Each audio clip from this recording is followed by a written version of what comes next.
Counter-Strike as a franchise has always been about competition. It removes a lot of the other elements that would cloud competition, like getting new weapons because you've been playing longer or anything else. You know, a lot of modern shooters do that. It's great. I play them. I love them. But we're about competition. We're about skill. You know, you jump in a game, and it's about, are you better than the other guy? So one of the great things about working on CSGO is getting to play some Counter-Strike again. So I played a bunch of CSS back when it got released, and some 1.6 as well. But really, CSS was where I lost hours and days of my life, right?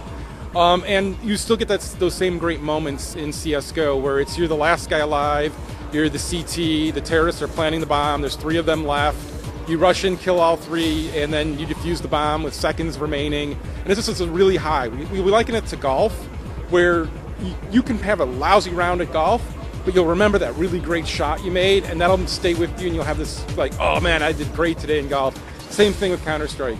You just have these really, really highs when you're able to pull off these moves and win the game for your team. Well, so one of the best things we've done with CSGO for competitive players, or just all players, is we've added skill-based matchmaking. And so what that does is it separates players. So we can add elements where really good players will do this thing where they move and stop on a dime, because that'll let their aiming reticle get tight, and they'll be able to aim. They tap and how they fire. There's a bunch of little subtle things you can do where the skill ceiling can be really high. And if we didn't have the elo-based matchmaking, they'd be playing against new players and just be destroying them. Where instead, as people learn these advanced tactics, they'll be playing against people of their same skill level. And so as they get better, they'll be moving up and playing against better players. And so that's probably the biggest difference in this version of Counter-Strike than any version is we wanted to expand the skill ceiling up as well as lower it. And so to do that, the skill-based matchmaking lets us make all kinds of adjustments. Today for Counter-Strike Global Offensive, we're showing some new things. First thing is the new game mode. So we're playing Demolition mode. It's actually based on Gun Game, which is a really popular mod on the PC. We brought it over for 360 players, and they get to jump in, and it's really fast action.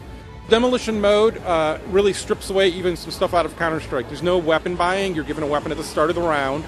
And what that does is, depending on if you get kills or not that round, you then get a worse weapon the next round. And you do that for 5 rounds, and you flip sides. And the reason for that is it makes it harder, so the better players need to get even better as they go down in which weapons they get. And the maps are really small, so it's not like you're running for 45 seconds and you get killed. This is, you're in combat 10 seconds into the round. It's instantaneous, and it's really tight. It's not a lot of like, oh, I have to learn this giant map and figure out the best place to hide.